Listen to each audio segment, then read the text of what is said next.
ট্রাম্পের নির্বাহী আদেশের বিষয়ে আরও বিস্তারিত জানাতে এই মুহূর্তে যুক্তরাষ্ট্র থেকে আমাদের সাথে যুক্ত হচ্ছেন সহকর্মী শিহাবুদ্দিন কিসলু। আমরা যাচ্ছি তার কাছে। কিসলু, আমরা যেটা জানতে চাইবো সেটা হচ্ছে রাতারাতিতে মার্কিন নীতিতে এমন আমূল পরিবর্তনের বিষয়গুলো সাধারণ মানুষ কিভাবে দেখছেন বলে আপনি মনে করেন?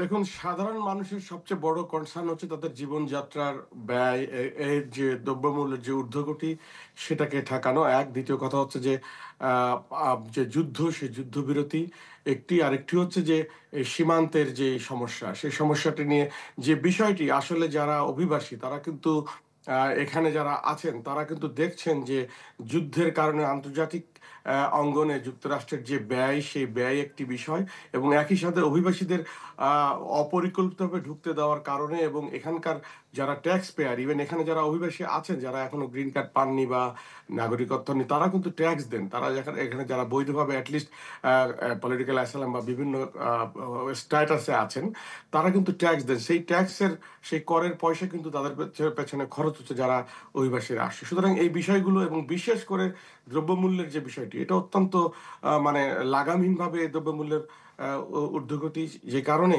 এই বিষয়টিকে মানুষ খুবই গুরুত্বপূর্ণ বিষয় হিসেবে দেখছে এবং যে কারণে ট্রাম্পের এই নতুন করে যে আশা এবং যে বিষয়টি নিয়ে আমরা বাইরের বিশ্ব থেকে দেখছি, সে বিষয় নিয়ে কিন্তু এতটা তারা উদ্বিগ্ন নয়। তবে যে বিষয়টি আমরা জানছি যে আপনারা আপনারা দেখছেন নিউজে যে ট্রাম্পের যে নির্বাহী আদেশগুলো, সেই নির্বাহী আদেশগুলোর মধ্যে অবশ্যই খুব বেশি করে কথা হচ্ছে আসলে জন্মগত অধিকার বিষয়টি নিয়ে। আসলে এক্ষেত্রে কিন্তু অভিবাসীদের মধ্যে একটি মিশ্র প্রতিক্রিয়া রয়েছে। তার কারণ যারা বাইরে থেকে বেড়াতে আসেন, তারা এখানে ৬ মাসের জন্য এসে তাদের সন্তান জন্ম দিয়ে চলে যান। বেসিক্যালি তারা আমাদের এখানে যারা অবস্থান করছেন, যারা যেকোনো স্টেটেই আছেন, তাদের যে ট্যাক্সের পয়সা, সেই পয়সায় কিন্তু তারা চিকিৎসা করিয়ে চলে যান বা বাচ্চা হয়ে চলে যান এবং তারা কিন্তু এখানকার কোনো দায় নেন না।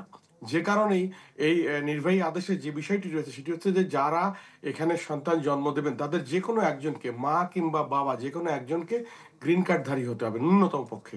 তো সে কারণে এই বিষয়টি নিয়ে আমরা বাইরে থেকে যেভাবে উদ্বেগ দেখছি, সেই উদ্বেগটা কিন্তু এখানে তেমন নেই। তবে আছে একটি অংশে যারা এখানে সেটেল হওয়ার জন্য এসছেন, তাদের এখনো কাগজপত্র হয়নি। কিন্তু তারা স্ট্যাটাসে আছেন কিংবা কোনো স্ট্যাটাস পাওয়ার চেষ্টা করছেন। তাদের মধ্যে অবশ্যই এই বিষয়টি রয়েছে। এছাড়া সার্বিক যে পরিস্থিতি আন্তর্জাতিক ক্ষেত্রে আসলে যুক্তরাষ্ট্রের প্রশাসন কিন্তু ঢেলে সাজাবেন। তিনি আমূল পরিবর্তন করবেন এবং সেই পরিবর্তনে কিন্তু আমলাতন্ত্রকে ভেঙে দিবেন। এরই মধ্যে যে বিষয়টি জানিয়ে রাখা দরকার যে আমেরিকান সিভিল লিবার্টি ইউনিয়ন, যেটি বাইরের বিশ্বের কনসার্ন, যে জন্মগত অধিকারের বিষয়টি নিয়ে কিন্তু অলরেডি মামলা করেছেন আজকে আদালতে। এটি একটি বিষয়।